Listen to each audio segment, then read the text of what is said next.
на пинцетния захват и за въртенето на винт и отвиването с 3 пръста, за големина и форма на предметите, да вгнездява малки кръгли форми с малък отвор по големина, за цветови гнози сработя, също така по логопедичната тема домашни животни и логопедичната тема плодове. Кое е кръг? Това ли е кръгчето? Да. Сега дай да сложим къщичка. Кое е къщичка? Браво! И кое е покривче? Браво, браво! Вдигни червеното купче. Вдигни. Браво, браво! Това покривче какъв цвят е? Браво! Червен! Хайде сега Дани да сложи червеното покривче на червената къща. Браво на Дани! Хайде да броим. 1, 2, 3 мечета. Дани, кое мече е най-голямо? Браво! Къде е крушата? Дани, къде е крушата? Браво! Дай ми ябълката. Ще ядеш? Добре, дай ми ябълката. Каква е ябълката? Сладка! Това е Кирил Александър. Той е на 2 години и 5 месеца.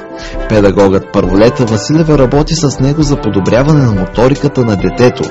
Целта е да бъдат включени равностойно двете ръце, тъй като лявата е по-пасивна.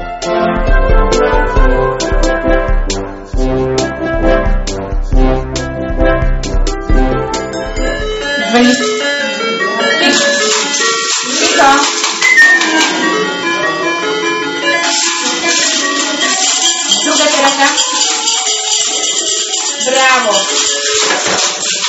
Заниманието приключва с любимият му детски музикален център. На фона на приятна мелодия детето с удоволствие ритмично акомпанира с маракаси.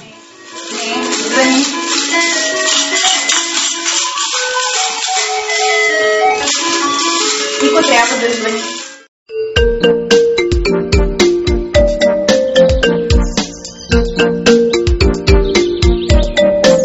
В този случай диагнозата е детска церебрална парализа. Целта в момента е детето да може да пълзи и да бъде стабилизиран седежа.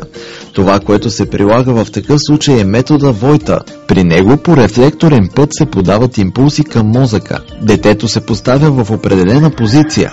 Натискат се определени точки, така наречените пускови зони, и се очаква определена реакция. В този случай детето се повдигна. Това негово действие подобрява процеса до изправянето му в седеж. За подобряване на пълзенето се използва количка. Освен метода Войта се прилага също така и физиотерапия.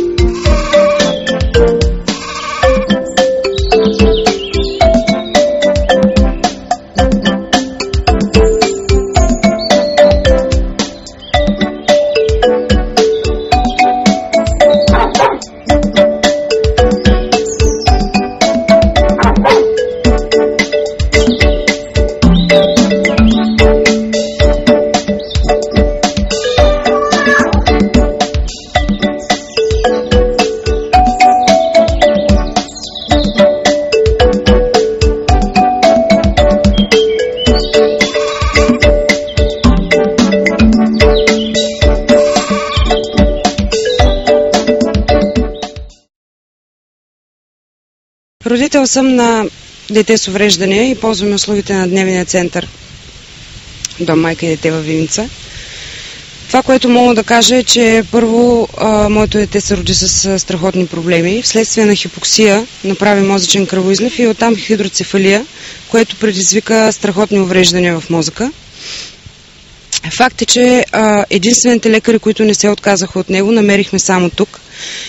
Тук бяха хората, които го изправиха на крака. Вярвам, че много други деца са намерили спасението си тук. Оттам нататък всички процедури, които трябваше да бъдат приложени като физиотерапия и консулти с психолог и педагог, логопед, всичките бяха тук. Напредъка е страхотен. А откакто съществува дневния център, детето ми го посещава ежедневно. работата с специалисти е ежедневна и децата напредват много. Моето дете специално и не издаваше абсолютно никакви звуци, да не говорим, че беше абсолютно неподвижен. В момента той се пуска да ходи сам. Започна да използва изречения от по 2-3 думи. Комуникацията с другите деца също напредна. Абсолютно всичко върви в едни много добри и нормални граници. Този дневен център е едно от най-хубавите неща, които ни се случи, защото само тук първо се полага целодневна грижа за децата, не е почасова, и само тук те получават цялото специално отношение, от което се нуждаят. Отделно всички родители сме наясно, че ние от дома не можем да дадем на децата си това, което професионалистите биха могли да направят тук. Така че този дневен център е прекрасен. Надявам се да продължава да работи още дълго време. Все така добре. Просто няма друго място за адаптация, както тук. Радостта на децата ни прави щастливи, казва екипът от специалисти от Центърът за деца от 0 до 7 години с увреждания на опорно-двигателния апарат от периферен или централен произход, с или без психични затруднения на територията на Дом за медико-социални грижи за деца, град Варна. Несъмнено това е мястото, където могат да помогнат на вашето дете при нужда. Редовното осъществяване на повишаване квалификацията на всички специалисти чрез индивидуални обучения, посещаване на специализирани семинари и запознаване с новостите в областта чрез интернет, медии и текуща литература води до повишаване качеството на предлаганите услуги.